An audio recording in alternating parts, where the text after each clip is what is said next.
So the main reason why people keep going on about bringing in immigrants is because the replacement rate is getting very, very low.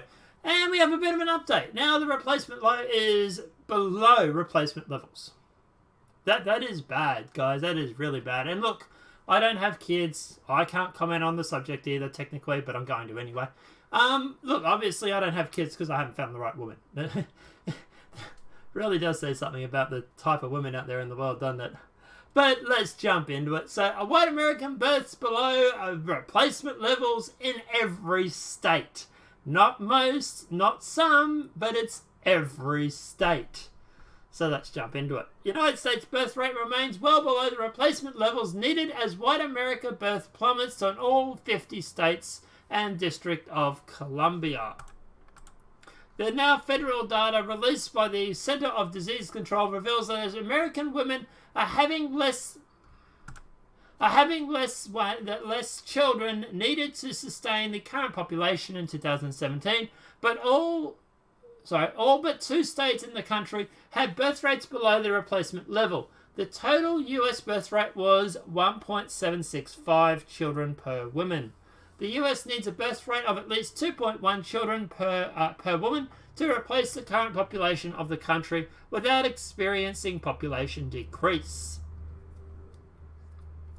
So there it is there. So apparently it's in every but 2 states. States like California, New York, Wyoming, West Virginia, and Washington, D.C. saw the lowest birth rates in the country. For example, Washington, D.C. had a birth rate of only about 1.7, far below the 2.1 level needed to replace the metro area's population. It's funny, they're seemingly all left-wing groups, isn't it? Meanwhile, only South Dakota and Utah had birth rates above replacement levels. South Dakota had a birth rate of 2.2 children per woman, while Utah had a birth rate of about 2.1 children per woman. I know where I'm going to go and visit. In all 50 states and the District of Columbia, white women had birth rates below replacement levels. The highest birth rate among women were those living in Utah, while the white birth rate in Utah was about 2.0 children per woman. So, okay, so taking into account only white women, then yeah, it's below replacement levels. Black women in the US only had above replacement levels. Sorry, stay again. Black women in the US only had above replacement level birth rates in 12 states, while Hispanic women have the largest share of birth rates throughout the states. Births among Hispanic women were above replacement levels in the 29 states. The US now has less than half of what it was in the 1950s. So between 1955 to 1960, the US birth rate peaked with nearly 3.6 children being born per woman. Demographics predicted that based on the current trends for the US birth rates to remain below replacement levels into the year 2100. Now look, at the end of the day, guys, obviously this is pretty disgusting. It's pretty concerning, and it's not just the US, it's all Western countries. It's funny, it seems to be where feminism is rampant, where left-wing ideology is rampant. We have low birth rates. Just saying, might be a link there somewhere.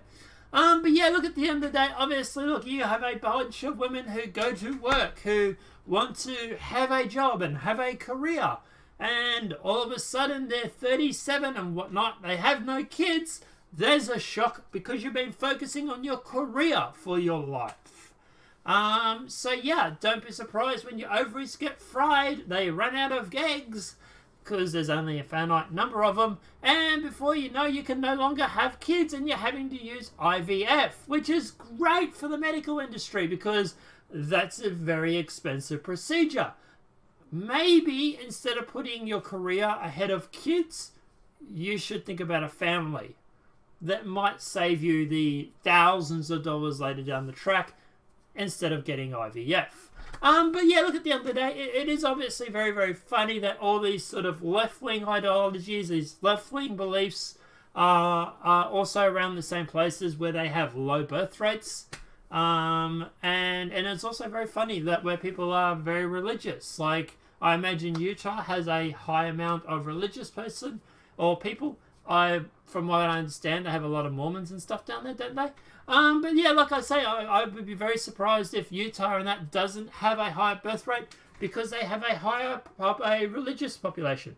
And because religion is normally very family friendly. They don't normally believe in abortion. They don't normally believe in conception in some circumstances. You know, at the end of the day, if you're not getting your baby sucked out with a portable vacuum cleaner, guess what? You tend to have kids. That's good for the economy. That's good for it. And at the end of the day, there's this whole migrant issue. There's one thing that people don't realize. If you go importing a whole bunch of migrants, guess what? You're going to have to keep doing it.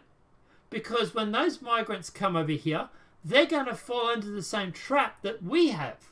They're going to have a low replacement rate, which generally happens to these migrants after 2-3 generations. They get caught in the same web. So it's an endless cycle of having to bring in more and more migrants. It's a very good trap. Maybe we should just focus more on having our own children. Just saying. But guys, let me know what your thoughts are in the comment section below. Why do you think that birth rates have plummeted? Do you think it is a left-wing ideology? Do you think it is the pro-abortion? Do you think it's the feminist narrative? Do you think it's a combination of a whole bunch of things? What do you think about when you hear countries, I think it was over in Europe, I think it was like, wasn't it like, I think it might have been, I think it was Sweden. Was it Sweden? Who went through and actually ran an ad and ran a state-sponsored ad campaign to encourage people to have children. Let me know your thoughts in the comment section below. If this video has been helpful, please smack a like. If you're new, channel welcome and subscribe. Apart from that, guys, I'll see you in the next demonetized video from YouTube. Have a great day and enjoy.